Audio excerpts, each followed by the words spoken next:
Hola, hola, hola, hola. ¿Es el dióxido de cloro una lejía? Bueno, vamos a buscar la definición de lejía. Podemos encontrarla fácilmente en la Wikipedia. Dice que lejía es el nombre que se da a una amplia variedad de sustancias que en disolución acuosa son oxidantes fuertes, son desinfectantes y son decolorantes.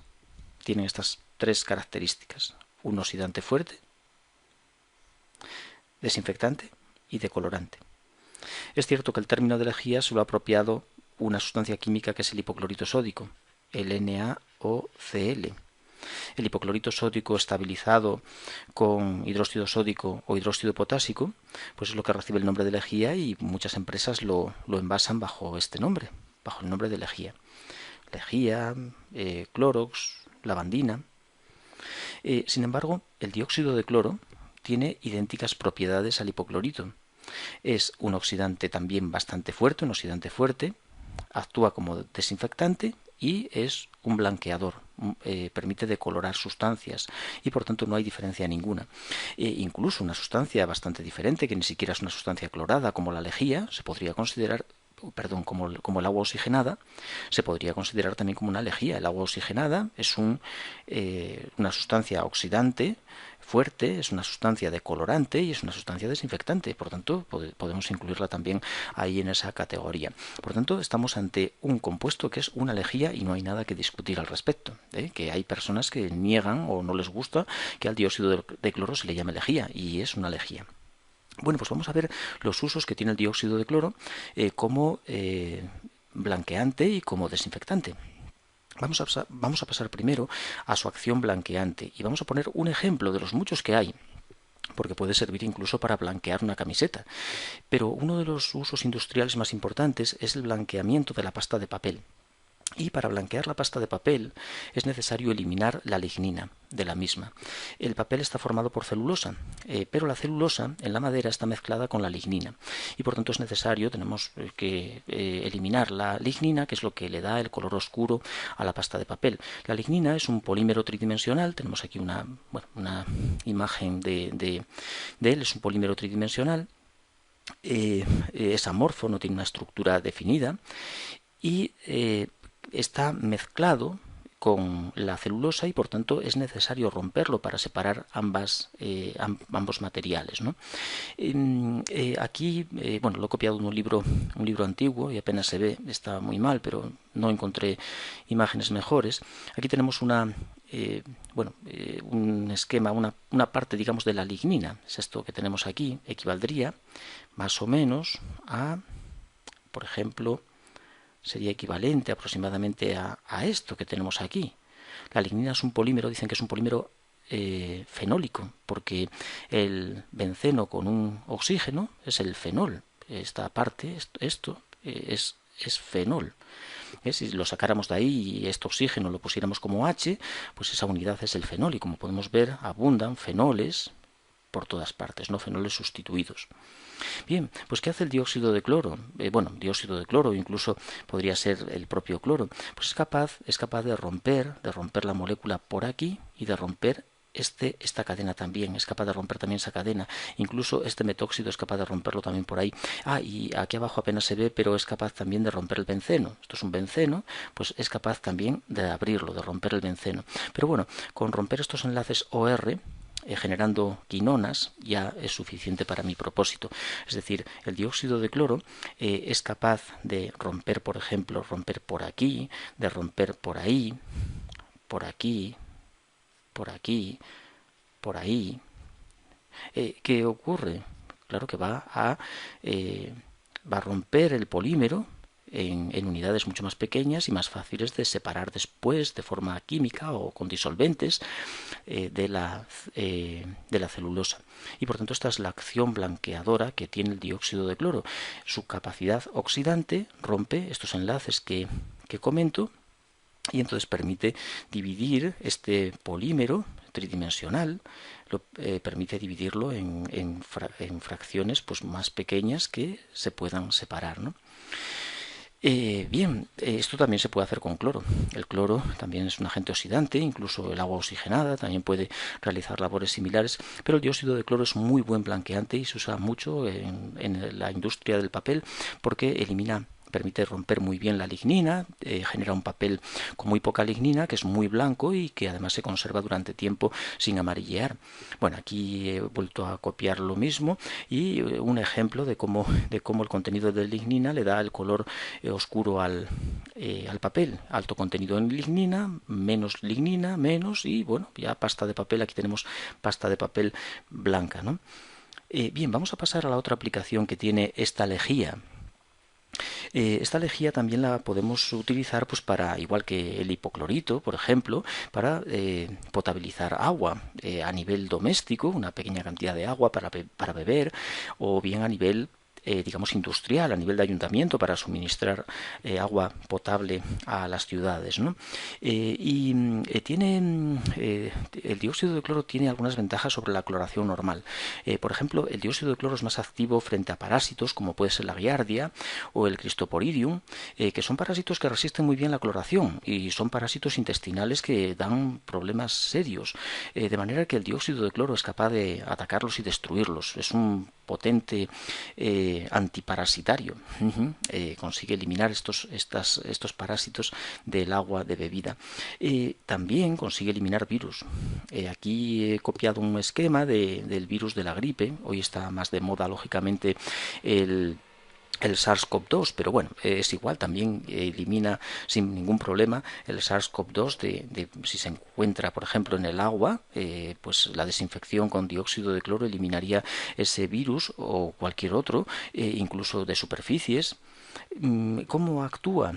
Bueno, pues los virus tienen unas proteínas superficiales que son las que utilizan para acceder a las células y lo que hace el dióxido de cloro es desnaturalizar estas proteínas. En el caso del virus de la gripe, pues tenemos dos famosas proteínas que son la hemaglutinina y la neuraminidasa.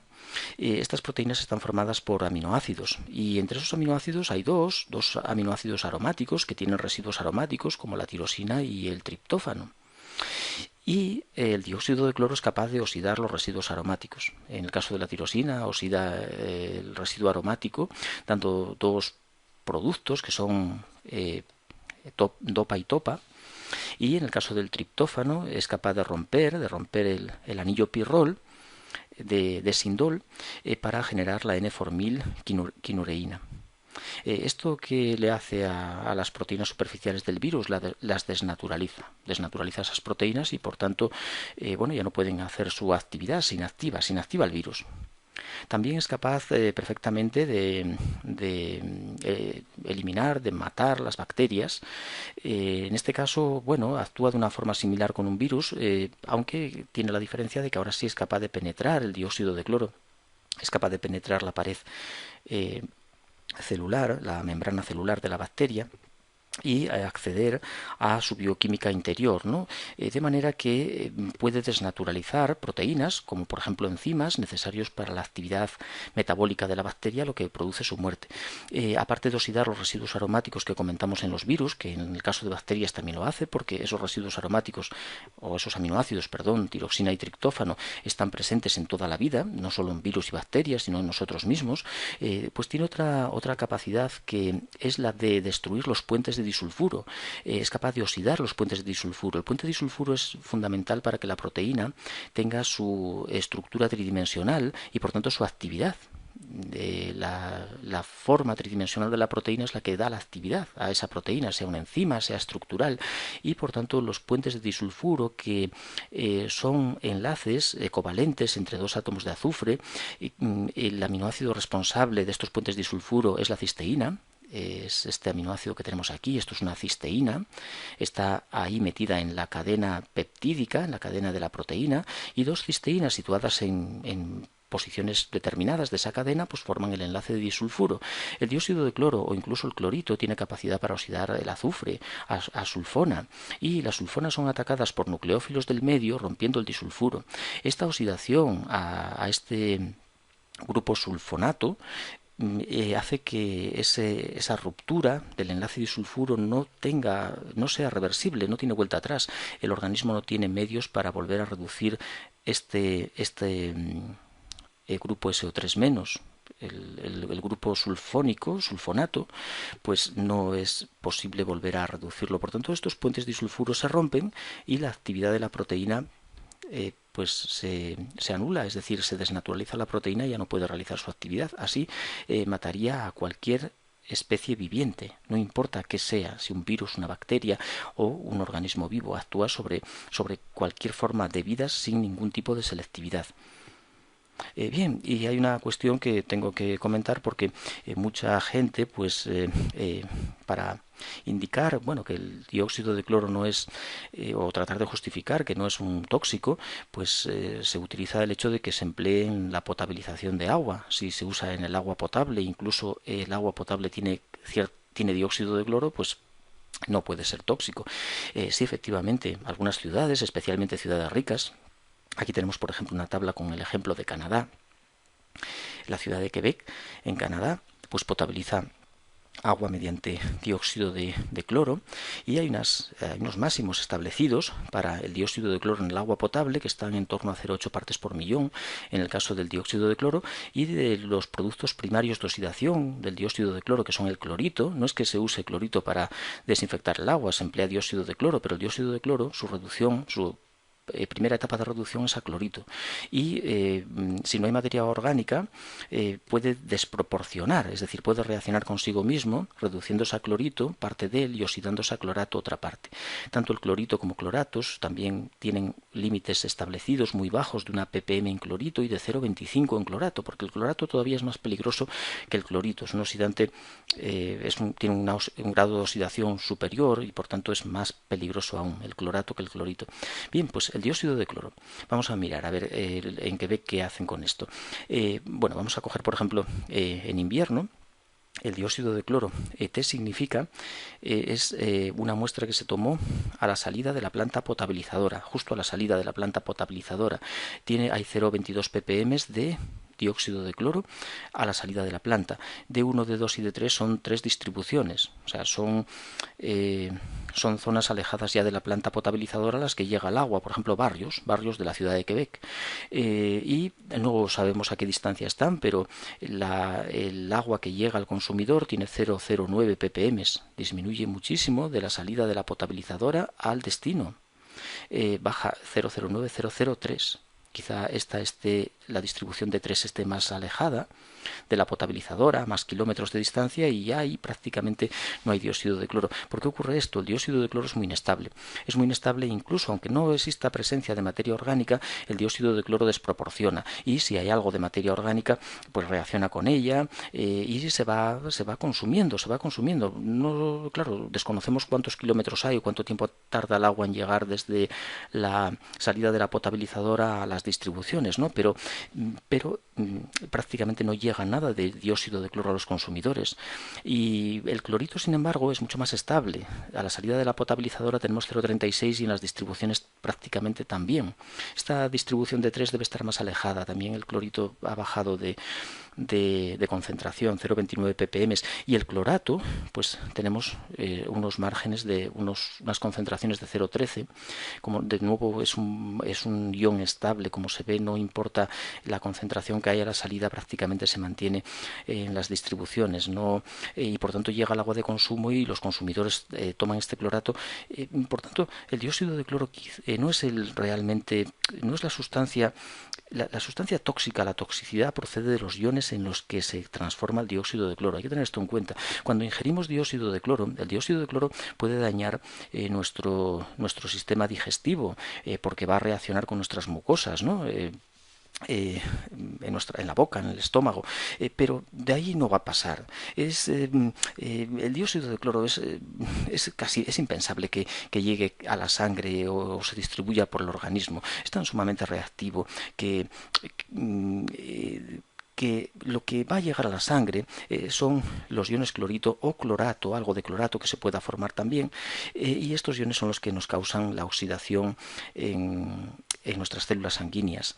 La metahemoglobinemia, por ejemplo, es causada por iones clorito o iones clorato, por esos oxidantes, principalmente el clorito. El dióxido de cloro en realidad, dada su enorme reactividad, pues si está muy concentrado causará daños pues en el tracto digestivo superior, es donde va a causar los daños, y se reducirá a clorito, que sí, por difusión pasiva, por diferencia de concentración, sí se nos va a ir a la sangre. Bueno, lo dejo, que siempre me enrollo muchísimo. Entonces, simplemente voy a dejaros un ejercicio para los que no tenéis claro esto del dióxido de cloro aún y os empeñáis en tomarlo. Quiero que escribáis 100 veces que el dióxido de cloro es una lejía.